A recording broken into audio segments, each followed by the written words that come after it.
نحمدہ و نصلی علی رسول الکریم اما بعد فاعوذ باللہ من الشیطان الرجیم بسم اللہ الرحمن الرحیم۔ سورہ آل عمران کی آیت نمبر 196 سے آج کے سبق کا آغاز کریں گے۔ رب اشرح لی صدری ویسر لی امری واحلل عقدۃ من لسانی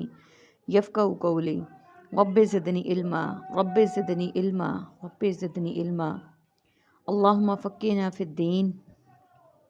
سورہ آل عمران کا آخری رکوع چل رہا ہے۔ ہاف ہم الحمدللہ کل پچھلے سبق میں پڑھ چکے ہیں اور اگلا ہاف انشاءاللہ آج پڑھیں گے۔ جیسا کہ میں کل کی اس میں سبق میں بتا چکی ہوں کہ یہ رکوع بہت اہم ہے ہم مسلمانوں کے لیے۔ اللہ تعالیٰ کی مدد حاصل کرتے ہوئے شروع کرتے ہیں اور دعا کرتے ہیں کہ اللہ تعالیٰ ہمیں اسے پڑھنے، سمجھنے اور اس پر عمل کرنے کی توفیق عطا فرمائے، آمین۔ لا یغرنک، ہرگز دھوکے میں نہ ڈال دے آپ کو، تقلب، ادھر ادھر پھرنا، الذین، ان لوگوں کا جنہوں نے کفروا، کفر کیا، فی البلاد، ملکوں میں، متاع، یہ فائدہ ہے، قلیل، تھوڑا سا، ثم پھر، مأواہم، ان کا ٹھکانہ، جہنم، جہنم ہے، وبئس المہاد، اور وہ بہت برا ٹھکانہ ہے، لیکن جو لوگ اتقوا، سب ڈرتے رہے، ربہم، اپنے رب سے، لہم، ان کے لیے، جنات، جنتیں ہیں، تجری، بہتی ہیں، من تحتہا، اس کے نیچے سے، الانہار، نہریں، خالدین، وہ سب ہمیشہ رہنے والے ہیں، فیہا، اس میں، نزل، مہمانی ہے، من عند اللہ، اللہ کی طرف سے، وما، اور جو کچھ، عند اللہ، اللہ کے پاس ہے، خیر للابرار، وہ بہتر ہے نیکوکاروں کے لیے، وإنا، اور بے شک، من اہل الکتابی، اہل کتاب میں سے۔ پہلے میننگز کو دیکھ لیتے ہیں ہم۔ لا استعمال کرتے ہیں ہم لفظ لا علم، لا تعداد، لا علاج اور لا جواب۔ تقلب، انقلاب، انقلابی اقدام کے لیے۔ کفر، کفر، کافر اور کفار کے لیے۔ البلادی، طول بلد، بلاد عرب، عروس البلاد۔ متاع، متاع کارواں، مال و متاع، متاع فائدے کے لیے استعمال ہوتا ہے اور اردو میں بھی ہمارے متاع جو ہے وہ فائدے کے لیے ہم استعمال کرتے ہیں، مأواہم، ٹھکانہ۔ لیکن لفظ اردو میں بھی ہے اور عربک میں بھی ہے، اتقوا، تقوی اور متقی کے لیے استعمال ہوتا ہے، تجری، جاری اور اجرا کے لیے اردو میں استعمال ہوتا ہے، تحتہا، ماتحت، تحت الثری اور تحت شعور، خالدین، خالد اور خلد بری، عند اللہ، عند الطلب، عند اللہ ماجور، للابرار، یہ ہم کل بھی کر چکے ہیں، بر، ابرار یعنی نیکی کے لیے، اہلی کتابی اور اہل عیال، اہل محلہ اور کتاب اور کتب اس کے لیے استعمال کرتے ہیں۔ عربک کا ورڈ فرسٹ لائن میں ہے، یغرو، دھوکے میں ڈالے، بئس المہاد، وہ بہت، بئس المہاد، اور بہت برا ٹھکانہ ہے، نزلاً، مہمانی ہے۔ آئیے اب اس کو سمجھنے کی ہم کوشش کرتے ہیں، اللہ تعالیٰ ہمیں صحیح معنوں میں سمجھنے اور سمجھانے کی توفیق دے۔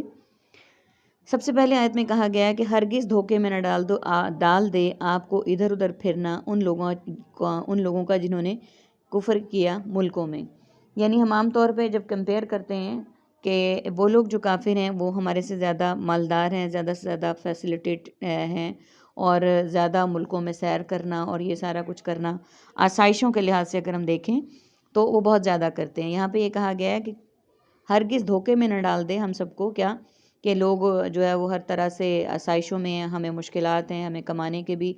لالے پڑے ہوئے ہیں، بیماریاں انہیں گھیرا ہوا ہے، یا زندگی کے جو بھی مسائل ہیں، یعنی ہرگز ہمیں دھوکے میں نہ ڈال دے کہ دوسرا جو مالدار ہے وہ کس طرح سے مالدار ہے، چاہے وہ کافر ہیں یا وہ مسلمان ہیں، یعنی وہ ہمیں آزمائش میں نہ ڈال دے اور ہم اس کی زندگی سے متاثر ہو کر کے، اس کو گھر بھی بڑا ملا ہے، گاڑیاں بھی بہت زیادہ ملی ہیں اور وہ زندگی میں سہولتیں بھی زیادہ ملی ہیں، یہ چیزیں ہمیں دھوکے میں نہ ڈال دیں اور ہمارے ایمان کو متزلزل نہ کر دیں۔ اللہ تعالیٰ کی طرف سے مال اللہ تعالیٰ دے کر بھی انسان کو آزماتے ہیں اور مال نہ دے کر بھی آزماتے ہیں۔ مال دے کر آزمانا یہ ہے کہ یہ دیکھیں گے اللہ تعالیٰ کہ وہ بندہ اس میں ایمان میں کتنا پختہ ہے، اللہ کے مال میں سے اپنی زکوٰۃ نکالتا ہے، اور کیا وہ جو اس نے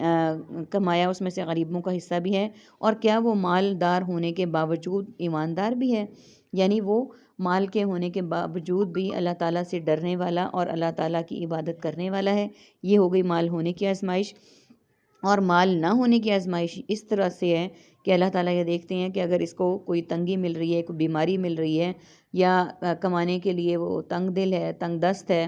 تو کیا وہ اللہ تعالیٰ کا شکر ادا کرتا ہے یا نہیں، یا ناشکری کے کلمات نکالتا ہے۔ تو اللہ تعالیٰ دونوں طرح سے مال دے کر بھی اور مال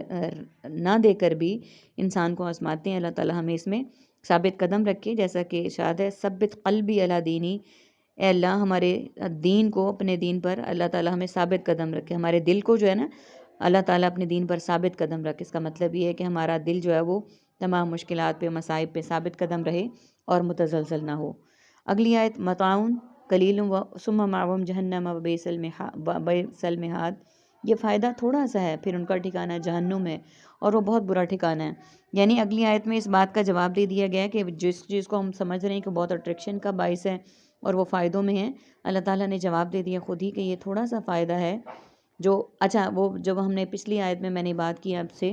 کہ وہ فائدہ جو ہے وہ اس طرح سے ہے، اگر مالدار ہے تو وہ اس طرح سے یہ سارے کام کرتا ہے کہ نہیں کرتا۔ اگر وہ مالدار ہے اور وہ حقوق اللہ اور حقوق العباد دونوں ادا نہیں کرتا، کہ وہ مالدار ہے اسی میں مست ہے، نہ وہ اس میں سے صدقات نکالتا ہے، نہ اس میں سے زکوٰۃ نکالتا ہے، نہ وہ لوگوں کے کام آتا ہے، تو پھر یہ مال اس کے لیے مزید آزمائش ہے، یعنی وہ پھر دنیاوی فائدے ہیں اس کے لیے، آخرت میں کوئی فائدہ نہیں۔ یعنی اس نے دنیا مانگی، دنیا اس کو مل گئی اور دنیا ہی میں وہ مست رہا۔ تو یہاں پہ جو اگلی آیت ہے نا کہ اس کا جو فائدہ ہے، یعنی جس نے یہ سب کچھ نہیں کیا، اس کا جو فائدہ ہے وہ اس کا دنیاوی تھوڑا سا فائدہ ہے، آخرت میں جہنم ہی اس کا ٹھکانہ ہے اور وہ بہت برا ٹھکانہ ہے۔ ہم سب جانتے ہیں، مسلمان ہونے کے ناطے میں پتہ ہے کہ جہنم سے برا کوئی ٹھکانہ نہیں ہے۔ اللہ تعالی ہم سب کو اس سے محفوظ رکھے۔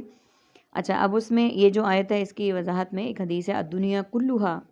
متاعن، دنیا ساری کی ساری فائدہ ہے، یعنی دنیا میں سارے فائدے ہیں، اس میں ہمارا استعمال کرنے کا طریقہ ہے کہ ہم اس کے فائدے کس طرح سے حاصل کرتے ہیں اور کس طرح سے ہمیں سب کچھ ملتا ہے۔ اچھا، اب جو بہتری والی یہ والی ہے کہ دنیا کس طرح سے فائدہ مند ہے، اس میں ایک اور حدیث ہے بخیر متاع الدنیا المرأۃ الصالحۃ، کہ دنیا کا بہترین فائدہ نیک عورت بھی ہے۔ اب ہمیں اپنی زندگیوں میں یہ بھی دیکھنا چاہیے کہ جو لوگ مالدار ہیں، ہر لحاظ سے فائنینشلی اسٹرانگ ہے، ہم جن سے متاثر ہوتے ہیں، کیا وہ اس طرح کے فائدے بھی حاصل کر رہے ہیں کہ جو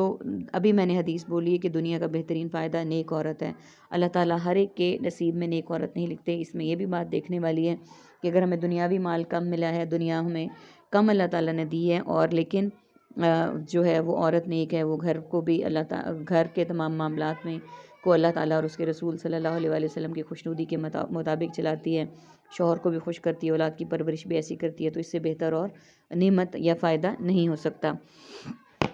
اچھا، اس کے بعد جو ہے اس میں دنیا کی اہمیت اس آیت سے ریلیٹڈ یہ بھی بیان کرنے والی ہے کہ دنیا کے فائدوں کی اہمیت اللہ تعالیٰ کے نزدیک مکھی کے پر جتنی بھی نہیں ہے۔ اللہ تعالیٰ اس کو کوئی اہمیت نہیں دیتے، اگر اس کی اہمیت ہوتی تو اللہ تعالیٰ اپنے بندوں پر ضرور یہ کرامات کرتے۔ ایک آپ کے سامنے واقعہ بیان کروں گی کہ نبی اکرم صلی اللہ علیہ وآلہ وسلم صحابہ کرام کے ساتھ مدینہ کی گلیوں سے گزر رہے تھے، تو ایک جو بکری انہوں نے دیکھی مردہ تھی، تو آپ صلی اللہ علیہ وآلہ وسلم نے اپنے ساتھیوں سے فرمایا کہ کون اس بکری کو لینا پسند کرے گا۔ اب صحابہ کرام اس بات پہ پریشان ہو گئے کہ مردہ بکری ہے، اور انہوں نے کہا کہ اللہ کے رسول یہ تو مردہ بکری ہے، تھوڑی دیر بعد اس میں بدبو پیدا ہو جائے گی، تو اس کو تو کوئی مفت بھی نہیں لے گا، اور ہم مطلب کیسے خریدیں یا کس طرح سے لینا چاہیں۔ تو آپ صلی اللہ علیہ وآلہ وسلم نے بڑے اچھے انداز میں وضاحت کی دنیا کی، کہ دنیا کا جو فائدہ ہے وہ اس مردہ بکری کے برابر بھی نہیں ہے، اتنا بھی نہیں ہے جتنا ہم اس بکری کو، مردہ کو بے وقت سمجھتے ہیں۔ دنیاوی فائدوں کا جو اتنی بھی اہمیت اللہ تعالیٰ کے نزدیک نہیں ہے، اللہ کے نزدیک دنیا کی حیثیت اس مری ہوئی بکری سے بھی گئی گزری ہے۔ یعنی یہ سمجھانے کے لیے بہت بڑی دلیل ہے اللہ تعالیٰ کی طرف سے کہ دنیا جو ہے وہ اس کی کوئی اہمیت نہیں ہے، اصل فائدے آخرت کے ہیں۔ ہمیں بھی اللہ تعالیٰ سے دعا کرنی چاہیے کہ اللہ تعالیٰ ہمیں وہ فائدے حاصل کرنے کی توفیق عطا فرمائے اور ہم ان فائدوں، حقیقی فائدوں سے لطف اندوز ہوں، اور وہ اللہ تعالیٰ ہمارے نصیب میں لکھ دیں۔ آمین ثم آمین۔ اب اگلی آیت ہے کہ لیکن وہ لوگ جو ڈرتے ہیں اپنے رب سے، ان کے لیے جنتیں ہیں کہ بہتی ہیں ان کے نیچے سے نہریں، وہ ہمیشہ رہنے والے ہیں، اس میں مہمانی ہے اللہ کی طرف سے، اور جو کچھ اللہ کے پاس ہے وہ سب سے بہتر ہے نیکوکاروں کے لیے۔ یعنی پہلی بات تو دنیاوی فائدوں والی ہو گئی، اور دنیا جن کو زیادہ دی گئی ہے ان کی ہے، لیکن اب آگے ہے کہ لیکن وہ لوگ جو ڈرتے ہیں اللہ سے، اتقوا، تقویٰ سے ہے۔ تقویٰ کا مطلب یہ ہے کہ وہ انسان ہر اس بات کو